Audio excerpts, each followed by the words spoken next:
こんにちは。そしてアッサラームアライクン。シドニー在住の日本人ムスリマアヤです。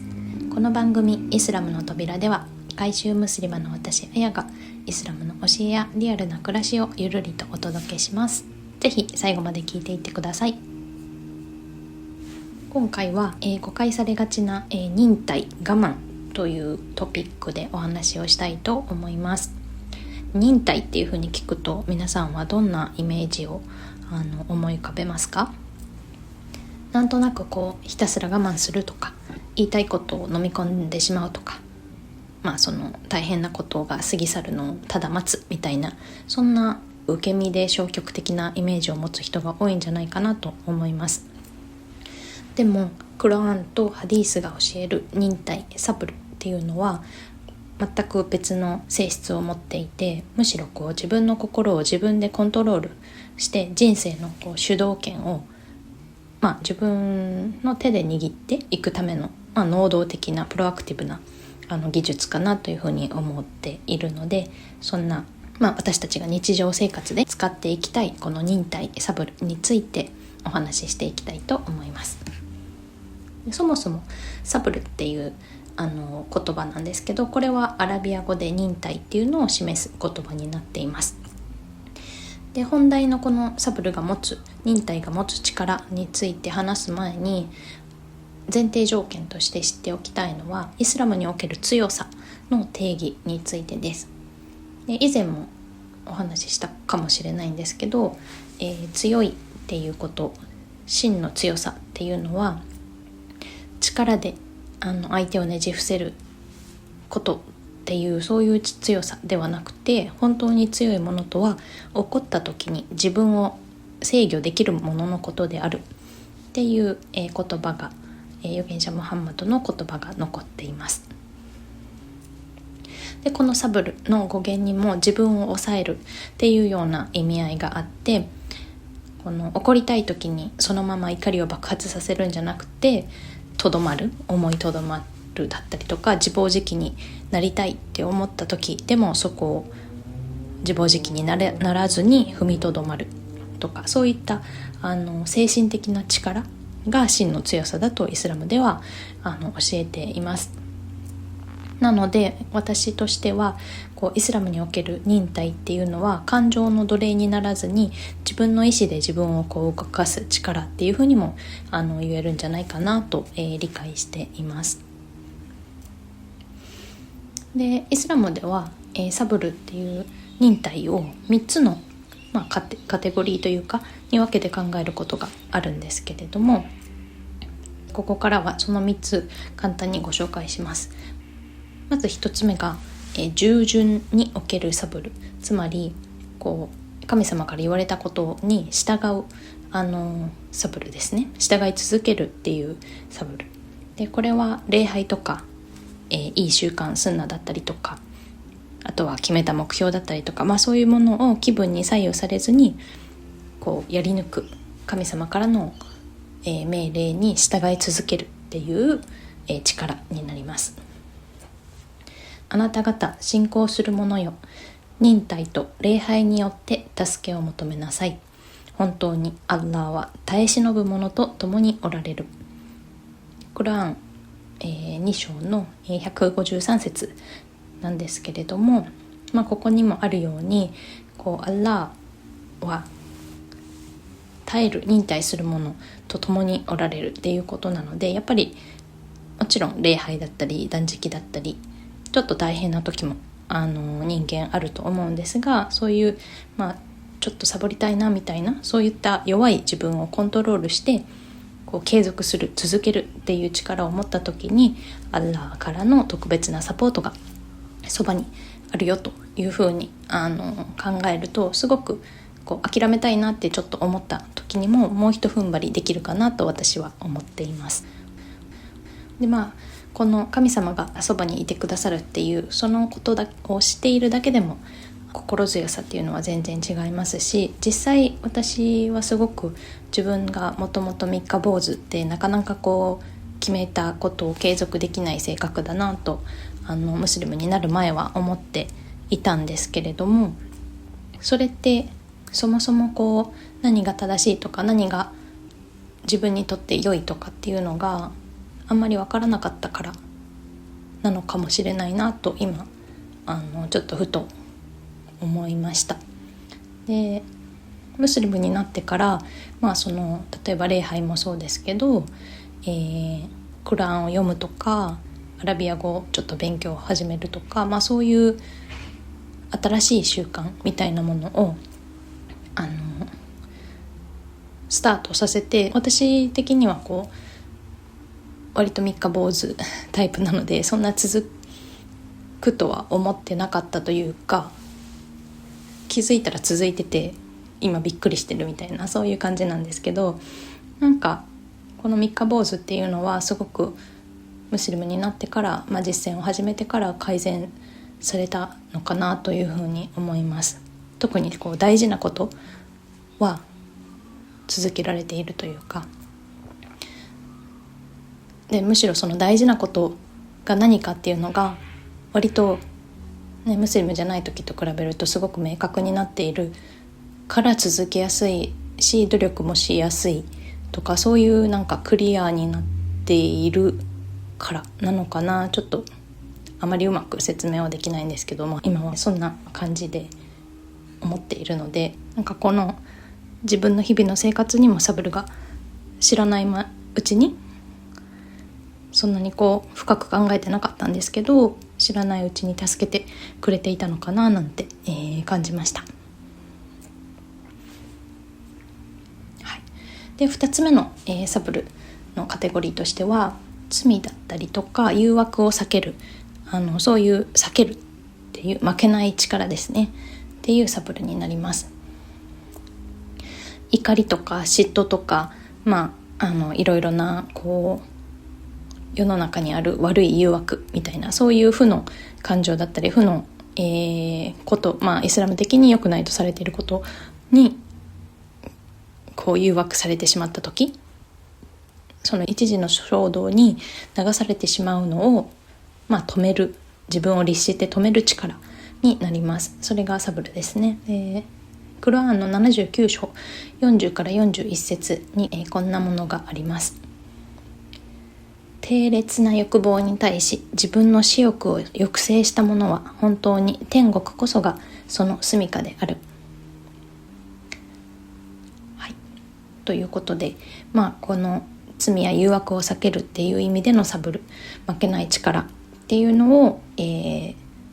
使う、ちゃんと正しく使える人ですね。悪い欲望に対して自分の私欲を抑制する者は、天国が待っているよというような内容です。で実際にイスラムではハラール、許されていることとハラーム、禁止されていることっていうのが明確に分かれていますけれども、このハラームを避けるのがこの、2つ目のサブルの、メインポイントなのかなというふうに思います。以前のエピソード16でもお話ししたかもしれないんですけど、ハラームっていうのは決して理由なく禁止されているんじゃなくって、神様が人間に害があるものを事前に教えてくださって、ルールを、慈悲を持ってルールを設けてくださったというような感じですね。なのでハラールを避けるためのサブルっていうのは、やっぱり一時的な快楽とか感情に流されて自分を結局は傷つけてしまうのか、それとも神様の教えをちゃんと信じて自分を守って自分を大切にするのかっていうような、そういうプロアクティブな選択になってくるんじゃないかなというふうに思います。感情とか衝動とかにそのまま反応することが減ると、自分が大切にしたい価値観に従って行動するっていう選択が自然と増えていくので、自分がなりたい、自分像とかそういうものに近づくっていう意味でも、この、サブルっていうのはすごく重要な、スキルかなというふうに思います。あと最後3つ目の、サブルについては、試練における、サブルで不動のサブル、折れない力みたいなものかなというふうに私は理解しています。で人生いろいろと大変なことが起きたりするかもしれないんですけど、そういう大変なことが起きても自暴自棄にならずに、まず自分のできることを冷静に探す力とも言えるのかなというふうに思います。クラーン12章、18節、だから美しい忍耐サブルンジャミールをもって耐え忍びなさい。でこの美しい忍耐っていうことがイスラムが目指すサブルの、究極の形とも言えるんじゃないかなと思います。でこれはただ歯を食いしばって耐えることっていうのではなくって、なんで私だけがこんな目にとかっていうふうに周囲に不満とかを漏らしてしまったりとか、誰かに当たり散らかしたりとか、そういうことをするのではなくて、自分の悲しみとかその苦しみとかそういったものを神様に相談するっていうんですかね。で、凛として前を向いて進んでいくっていうようなことを指すと、私は理解しています。この3つの、形サブルを見てきましたけど、イスラムにおける人生っていうのはそもそもがテストであるっていうことが前提なので、サブルがあったらピンチであっても自分を成長させるチャンスであるっていうふうに思えるっていうのがすごくムスリムの、強みなのかなというふうに、思っています。先ほども一つクラーンの中で神様は耐え忍ぶ者と共におられるっていう一節をご紹介したんですが、それ以外にもですね、たくさんクラーンの中にはこの忍耐についての、記載があります。でもう一つ有名なところで言うと39章、10節、誠に忍耐強い者たちには無制限にその報いが与えられるであろう。で神様は私たちが忍耐強くいれば無制限の報酬で迎えてくださるっていうような一節になります。この、忍耐っていうものを身につけると、自分の外の世界がどれだけうるさくて騒がしくても他の人の言動に大きく振り回されたりしない自分の軸みたいなものが定まって、で、かつイスラムの教えをちゃんと学んでいくと、善悪っていうのも分かってくるので、やっぱり人生がすごく生きやすくなるなというふうに思いますし、感情の波みたいなものも、もちろん感情は人間なので普通にあるんですけど、それが少し穏やかになるというか、ちょっとしたことでは動じない忍耐の力みたいなのが少しずつ育ってくるような気がして、そうですね、今、人生の中で何が大切でどういうふうにしていけばいいのかみたいなものがもうロードマップがすでにあるので、そこを目指せる、目指す場所がちゃんと分かっていて、それに向かって頑張っていけばいいんだなっていう、すごくクリアな道が見えるなっていうふうに私はムスリムになってから感じています。で最後、このエピソードを終わる前にですね、重要なことなんですけど、サブルっていうのは、忍耐っていうのは泣き寝入りとは全くの別物ですよっていうお話です。預言者ムハンマドの原稿録からなんですけど、あなた方のうち誰かが悪不正を見たなら手でそれを正しなさい。もしそれができなければ言葉で正しなさい。それでもできなければ心で悪だと否定しなさい。そして心で思うことは信仰の最も弱い段階である。で、このハディースからも分かるように、何か、ムスリムが悪いことを見たりした不正を知ったならば、ちゃんと私たちは行動に移さなければいけないんですね。ただ心で悪いことだなって思うのは一番弱いことであって、できればちゃんと行動で手で直して、それができなければ言葉でちゃんと伝えてみたいな、そういうふうな内容であって、たまにこのサブル、我慢っていうふうに聞くと、自分が大変な状況に置かれているのにそれを変えないっていう選択をする、それはそれで選択の一つなんですけど、でもイスラムではそれを推奨はしていないんですね。不正に黙って耐えることは、イスラムが教える忍耐ではない。で、行動すべき場面で立ち上がることっていうのも大切な、信仰の一部であるっていうことです。なのでこの忍耐っていうのを変に間違って使ってしまう人がいるし、日本語で忍耐っていうとなんとなく何も言わずに我慢しなきゃいけないんだろうっていうふうに思ってしまう人もいるかなと思ったので、最後にちょっとだけそこを注意としてお伝えしたかったなというところです。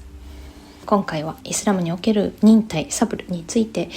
お話ししてみました。もし今後何か自分の思い通りにいかなかったなとか、言ってなくてちょっと苦しいなっていう時があったら一呼吸置いて、これはサブルを鍛えるチャンスだなというふうに考え直すみたいな、そんな習慣がつくとすごくどんな時でも割と冷静にいられるかなというふうに思います。あとすごく大事なのが一人で抱え込まずに神様に祈る、ドゥアすることですね。ムスリムになったからといって人生の大変なことが急に消えるっていうことはなくて、むしろ神様は愛する者ほど試練を与えるっていうふうに言われるように、困難に直面することもたくさんあります。ただ神様は同時にこんな約束もされています。アッラーはどの魂にもその能力、耐えられる範囲を超える重荷を負わせられない。2章286節ですね。なので全ての試練っていうのは私たちが乗り越えられるものであって、私たちをより輝かせるための、神様がくださっているチャンスであるというふうに言い換えることができるかなと思います。で、こう知っているだけでもずっと心は軽くなりますし、大変なことがあっても常に前向きに人生生きていけるかなというふうに思うので、これからも、皆さんと一緒にサブル、忍耐、正しいサブルを身につけていけたらなというふうに思います。今回のエピソードを通してイスラムにおけるサブルについての、考えが少しでも深まったなというふうに思っていただけたら、幸いです。ブログイスラムの扉に今回の元になった記事を掲載しています。エピソードの概要欄にリンクを貼っておきますので、ぜひウェブサイトの記事もご確認ください。よろしければ番組のフォローやレビューもお願いいたします。ではまた次のエピソードでお会いしましょう。アッサラームアライクム。あなたに平安がありますように。